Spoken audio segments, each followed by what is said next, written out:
यहाँ देखो, the future perfect continuous progressive is a verb tense that describes actions that will continue up until a point in the future. Always remember, जहां भी आपको perfect tense मिलेगा वहां पर आपको एक पॉइंट ऑफ टाइम मेंशन करना है. तो फ्यूचर परफेक्ट कंटिन्यूअस वो लगातार होता रहेगा until a point in the future. The format is will plus have plus been plus the verbs present participle जो कि root plus ing. When I turn 30, जब मैं 30 का होऊंगा, I will have been playing piano for 21 years. मैं 21 सालों तक piano बजा रहा हूँगा. That means I will have been playing piano for 21 years. जब मैं 30 का हूँगा, दैट में 21 साल तक का मेरा पियानो बजाने का ये रिकॉर्ड चलता रहेगा. इट मीन्स बच्चा कब से वो कर रहा है, 10 साल की उम्र से जो है ये पियानो सीख रहे हैं. I will have been playing piano for 21 years, right, 9 years, at the age of 9.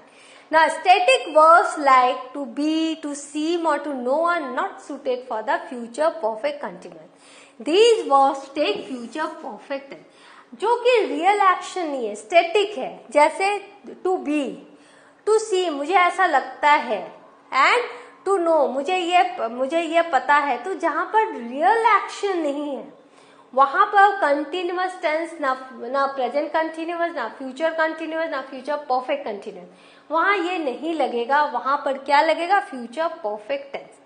On Thursday I will have been knowing you for a week. This is wrong, क्योंकि know is a static action. तो होगा on Thursday I will have known you for a week. यहां हमने future perfect लगाया, future perfect continuous नहीं लगाया. तो इस तरह से आप देख रहे हो कहां पर हमें फ्यूचर परफेक्ट कंटिन्यूअस नहीं लगाना है.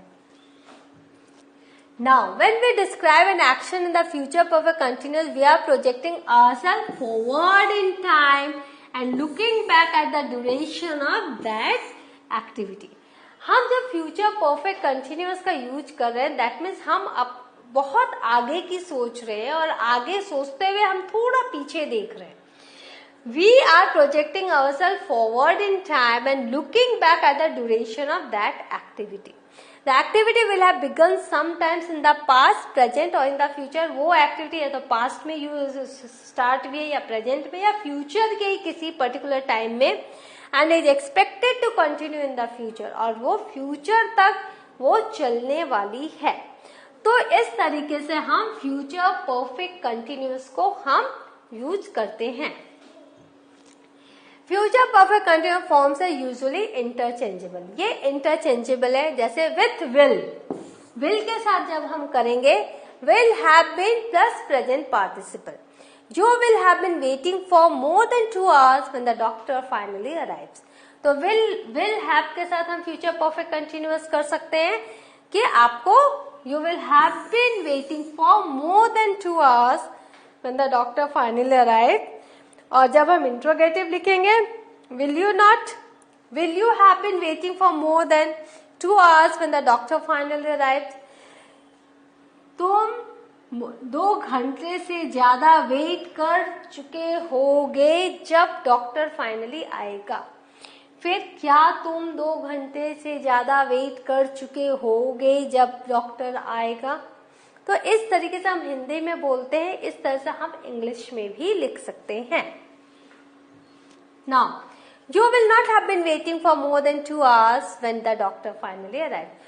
तुम 2 घंटे से ज्यादा वेट नहीं कर चुके होगे जबकि वो डॉक्टर आएगा, फाइनली जब वो डॉक्टर आएगा. तो यहाँ पर आपने देखा ये नेगेटिव है. पहले आपने देखा क्वेश्चन मार्क है तो वो इंट्रोगेटिव है या नॉट के बाद नेगेटिव है. तो आपने विल हैव के साथ फ्यूचर परफेक्ट कंटिन्यूअस देखा. अब है गोइंग टू के साथ. कैसे आप लिखेंगे, उसमें आपको लिखना है am is are plus going to have been plus present participle. ये फॉर्मेट हमेशा याद रखना. जब हम गोइंग टू लिखेंगे तो यहाँ हम ऑक्सिलरी लिखेंगे और ये चेंज होगा first person, second person, third person, singular, plural के अनुसार. then going to have been plus present participle. Now you are going to have been waiting for several hours when the result finally arrives. So you are. Are you going to have been waiting for several hours? So are you. When finally the result arrives, you are not going to have been waiting for several hours when the result finally arrives. तो चूंकि यहाँ you है तो are होगा. तो आपको पता है he, she, it के साथ क्या होगा? is होगा. Right? Then you is होगा and you plural और you के साथ आपका are होगा. I के साथ आपका am होगा. ये आपको पता है सिंगुलर और प्लूरल में. तो इस तरीके से आपको चेंज करना रहेगा. Now you are not going to have been waiting for several hours when the result finally arrives. तो going to में आपको बहुत ध्यान रखना है person and numbers का. Now what are the uses of this tense? We use this tense when something will continue up until a particular event or time in the future. एक particular event और time के पहले तक ये continue रहेगा. For 5 minutes, for 2 weeks and since Friday are all durations which can be used with this one. तो हम लोग क्या करते हैं? हम लोग ये for and since का यूज करते हैं. However, the duration stops at or before a reference point in the future. लेकिन ये जो ड्यूरेशन है एक स्पेसिफिक पॉइंट के बाद ये नहीं रहेगा. इट विल स्टॉप क्योंकि वो काम हो चुका होगा. हम लोग एक नए काम की तरफ जाएंगे फ्यूचर में ही. तो ये जो रेफरेंस पॉइंट जो है उसके पहले तक वो ड्यूरेशन ही रहेगा. For 5 minutes, for 2 weeks since Friday, right? Examples. They will have been talking for over an hour by the time Thomas arrives.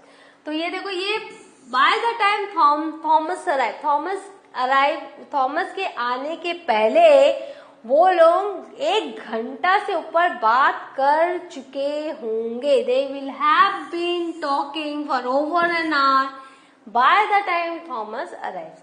तो आपको पता है बिफोर बाय द टाइम्स इस तरह से हम लिखते तो पता है कि ये पहले का एक्शन है और ये बाद का एक्शन है.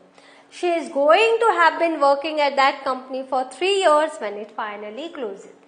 जब ये कंपनी बंद होने वाली होगी तब तक में वो 3 साल तक काम उसमें कर चुकी होगी. When you have finished your English course, will you have been living in New Zealand for over a year? जब तुम अपना इंग्लिश कोर्स खत्म करोगे, that is a specific point.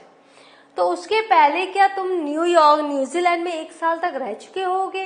तो जब हम हिंदी में बोलते हैं तो इस तरह से आप इंग्लिश में भी बोल रहे हो, लिख रहे हो. Using the future perfect continuous before another action in the future is to show cause and effect. कारण और उसका प्रभाव जब हम ये दिखाना रहता है तो हम इसको future perfect continuous में लिख सकते हैं. Jason will be tired when he gets home because he will have been jogging for over an hour. तो उसका इफेक्ट क्या है? वो टायर्ड है. कॉज क्या? Will have been jogging for over an hour. 1 घंटे से ज्यादा जॉगिंग कर चुका है तो इसीलिए वो टायर्ड है. तो cause and effect. The future perfect continuous cannot be used in clauses beginning with time expressions such as when, while, before, after, by the time, as soon as, if, unless, etc. अगर आपको ये सारे words हैं, duration है, time, ये सारे clauses हैं तो वहां फ्यूचर परफेक्ट कंटिन्यूअस आप यूज नहीं करोगे. Instead of future perfect continuous हम क्या लेंगे? Present perfect continuous. तो हम फ्यूचर परफेक्ट कंटिन्यूअस हम नहीं करेंगे, हम प्रेजेंट परफेक्ट कंटिन्यूअस का यूज करेंगे. Example, you won't get a promotion until you will have been working here as long as J. अगर हमने ये किया तो ये not correct. हम क्या लिखेंगे? You won't get a promotion until you have been working here as long as J. You have been working here, present perfect continuous का है, हम इसे future perfect continuous नहीं करेंगे. क्या आपको प्रमोशन नहीं मिलेगा अगर you until you will have been working here as long as Jay, जब तक जय के जितना आप यहाँ लंबा काम नहीं करोगे। लेकिन यहाँ पे will नहीं होगा, यहाँ पर होगा until you have been working here as long as Jay। तो आप ये याद रखो कि जहाँ when और जहाँ जो हमने जो एक्सप्रेशंस दिए हैं, जो क्लॉजेस दिए हैं, उसमें हम लोग क्या करते हैं, फ्यूचर परफेक्ट कंटिन्यूअस यूज करते हैं। फ्यूचर हम लोग उसमें प्रेजेंट परफेक्ट कंटिन्यूअस यूज करते हैं, फ्यूचर परफेक्ट कंटिन्यूअस यूज नहीं करते हैं। Now non continuous verbs can not be used in any continuous tenses. तो नॉन कंटिन्यूअस वर्ब्स क्या है, जो स्टैटिक वर्ब्स हैं, जो रियल एक्शन नहीं है, उसमें हम कंटिन्यूअस का यूज नहीं करते। Also, certain non-continuous meanings for mixed verbs cannot be used in continuous tense. तो कुछ एक ऐसे verbs होते हैं जो mixed verb होते हैं और वो नॉन कंटिन्यूअस मीनिंग में आते हैं, तो उनको भी हम फ्यूचर परफेक्ट कंटिन्यूअस में यूज नहीं करते। Instead of using future perfect continuous we use future perfect. तो इसमें हम लोग क्या करते हैं, to be, to seem, to know, इसमें हम फ्यूचर परफेक्ट का यूज करते हैं, फ्यूचर कंटिन्यूअस का यूज नहीं करते हैं। Now, Ned will have been having his driver's license for over 2 years. क्या है यहाँ, will have been having, तो यहाँ पर क्या के स्टैटिक एक्शन है, यहाँ पर कोई रियल एक्शन नहीं है, तो यहाँ करेंगे will have had। This is correct, right? With active and passive हम फ्यूचर परफेक्ट का हम यूज करते हैं। The famous artist will have been painting the mural for over 6 months by the time it is finished। Active क्या हो गया, जो famous artist है वो म्यूरल की पेंटिंग कर रहा होगा 6 महीनों से, bye the time it is finish, जब तक ये खत्म नहीं होता।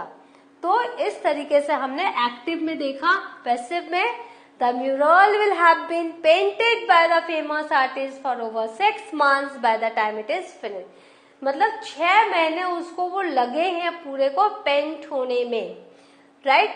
तो इस तरीके से पैसिव में हम देखते हैं, दोनों हम फ्यूचर परफेक्ट कंटिन्यूअस यूज कर रहे हैं। नाउ द फेमस आर्टिस्ट, आपको पता है विल के बाद गोइंग टू का भी हम यूज करते हैं, तो is going to have been painting, तो यहाँ पर फेमस आर्टिस्ट के साथ हमने इज लगाया क्योंकि वो सिंगुलर है।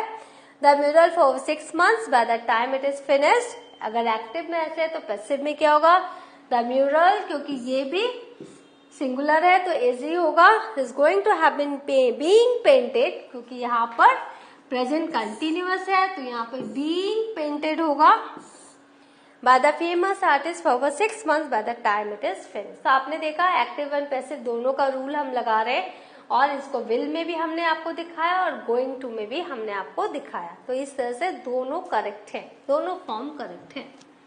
So what have you learned today? We have learned the use of future perfect continuous। कहाँ इसको यूज करना है, कहाँ नहीं यूज करना है, कैसे यूज करना है, ये सब आपने जाना।